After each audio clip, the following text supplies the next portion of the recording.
Here you have it, guys. Our next project, Hood Rat's Garage. We have a 1987 Caprice Classic wagon. Yes, in all her glory. In all her 18-foot long glory. Let's walk along the sides and check this out. So she's pretty clean. We're doing this for a customer. And I have one cool surprise for you guys.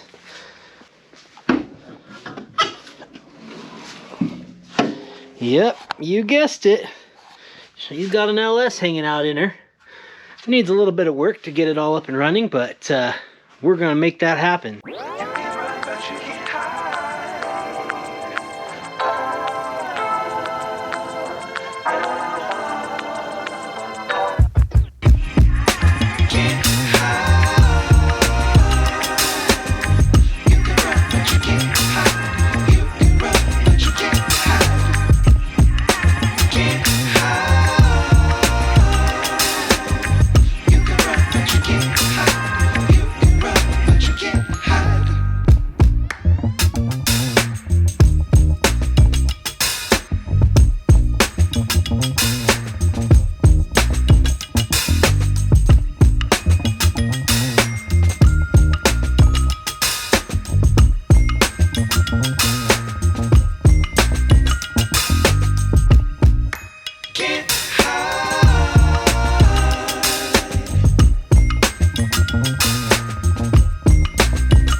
Okay, we gotta take this hood off so that we can get inside this thing and start cleaning up this engine bay, getting it ready to put back together.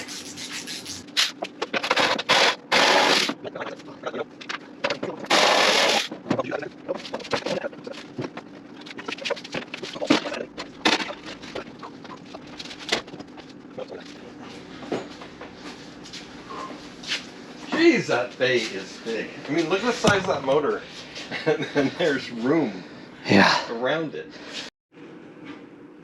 Okay, we got the engine out. I realized there was no friggin' way it was gonna happen with it sitting in the car. So we've just kind of squeaked it out like this. We have our new oil pan right here.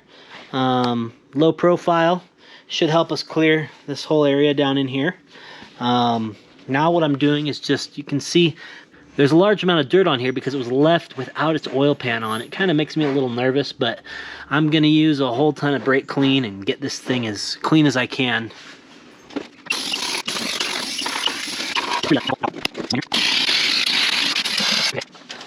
There we go. Okay, the other thing I'm gonna do, and I'm not gonna really film it that much, but we have a fuel line down here. It's for the charcoal canister.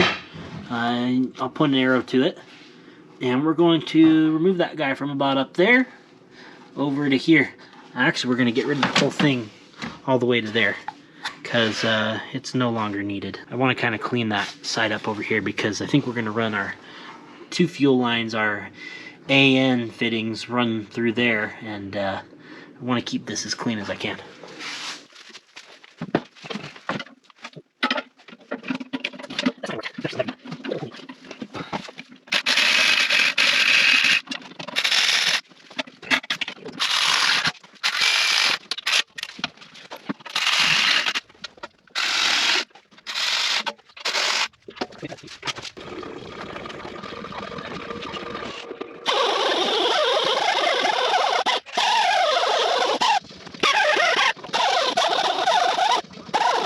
Now that I've got that cleaned off, I'm going to spray it real quick.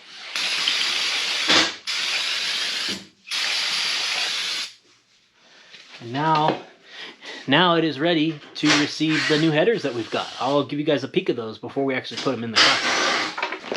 These are kind of middle of the road headers. They were about I think $300. This is Power Go Motorsports. And these fit really well on this. Now, Granted, I can't bolt it because I've got one of the bolts in there, but that's about what you look like. What do you think? They tuck in real nice, right in through there, and they'll fit like a glove.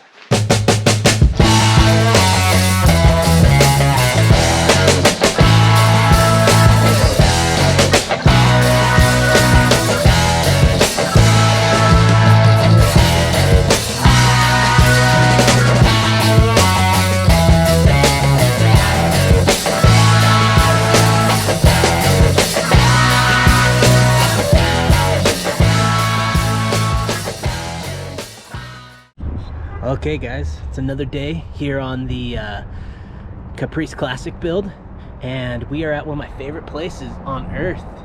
That's right, the Jalapa Jungle. We got to get some things to wrap up this project, and it's kind of a budget build, so we're trying to keep it, you know, low cost, and so this is the way we're going to kind of do it. So let's head in. Okay, our first candidate is this 2000 Silverado. We have one thing I want to get off this because it's nice and open here. Somebody's already taken the fender off. And I need to get this dipstick tube right here for the oil.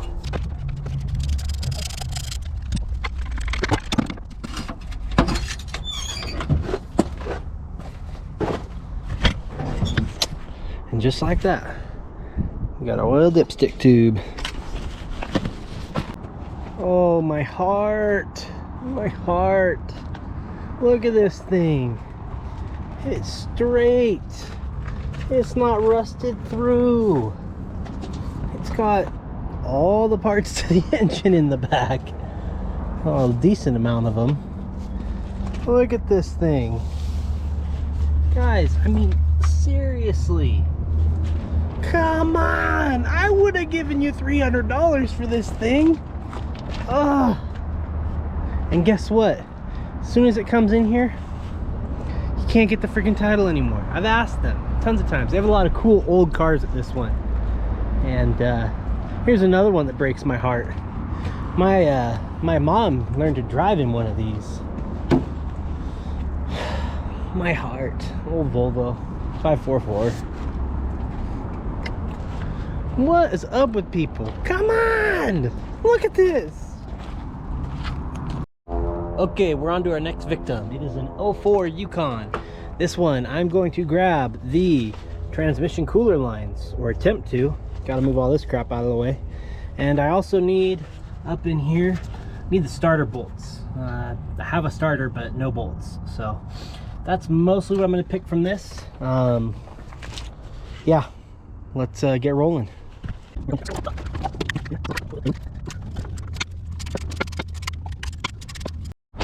Man, I hope the people made it out of this one alive. Ooh, that is a good crunch. You know what? The airbag didn't even go off. Oh my gosh. Okay, on this one, I am taking this coolant temp sensor right here. Like I said, could buy it new, but it's, you know, 60, 80, $100 here and there adds up. So we're trying to do this budget build the best we can, so we'll take it. And we'll wish the best of luck to the people that were in this this accident. Holy crap. I got a bit of a bummer. So I pulled this power steering pump out, the whole bracket assembly, because it was fast.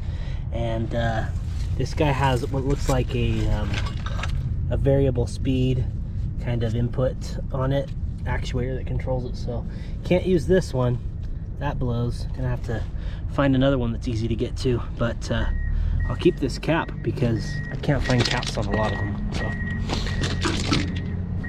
Oh, also, I went back and grabbed a dipstick that was just hanging inside of a car for the transmission. I'm gonna try it. We'll see if we can't make it fit.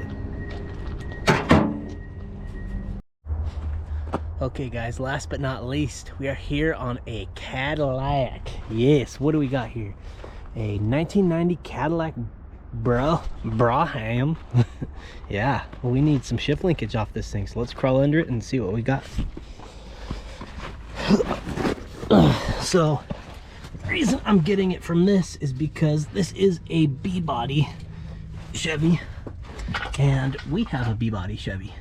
Now, what we have is we have that 4L60E transmission bolted up to the 5.3 Vortec, but we do not have the shift linkage for it. And what you can actually do is you can use this whole setup right here, even this piece right here, and just bolt it right up to the 4L60E, and it gets you all of your different ranges like you need. And thankfully it's here, because these are hard to find. I couldn't find any B bodies in the junkyards nearby except for this one, and so we lucked out. So I'll get this whole linkage assembly taken off, and we'll have it for our car. Well, I'm all wrapped up here. Got pretty much everything I need, figured some stuff out, and pretty happy. Got pretty much everything. The only thing I really hoped I would have found was the power steering pump, but you lose some, you lose some. So, nice pretty day in Nampa. It's nice and warm finally. You know, we're about 60 degrees, so I'm a happy camper. Time to go eat some lunch. Okay, we're under here on the Caprice Classic build, and we have this 4L60E transmission that is mated to the 5.3 Vortec. And it's funny, this transmission is actually very similar to the 700R4 that used to live in this. So what's interesting is that the shift linkage actually almost perfectly lines up. It kind of sits like this, and you'd have that rod that sits in there, and then I stole this off of the old transmission, and you bolt it on here, as opposed to it's a cable style linkage that goes into here and connects to an arm that goes on here. So it's a cable that pulls it that way. We are going to run the actual column shifter assembly, and in order to do so, all I did was I took this bracket, because it used to be more forward facing. Like, let's see if I can get a good angle. This bracket used to be bent that way more. You can see where I've made some cuts right there, and tilted it back towards the frame more. So I'm gonna weld those cuts, and it allows this whole I'm gonna weld those cuts, and it allows this whole linkage to slide in there and function like it's supposed to. So get that done. We've also got the headers in, and they're pretty close to clearing everything. The only thing I'm having slight issue with is right here. I'll point with right there. The block touches the headers a little bit, so I'm just gonna grind maybe like a 1/8 inch off of that. There's no oil galleys or any coolant passages in that tab, so I'll just grind that back a little bit, and we'll have tons of clearance. Here you can see we've also completed our transmission mount. We had to extend the base of it a little bit to allow it to meet where the 4L60E bolt goes through. So we just lengthened it about 4 inches, and that'll land up nice and good. It's currently wet with undercoating on it, so I'm not going to touch it and show you guys. You'll see it later on. But that's kind of what we got going on right now. So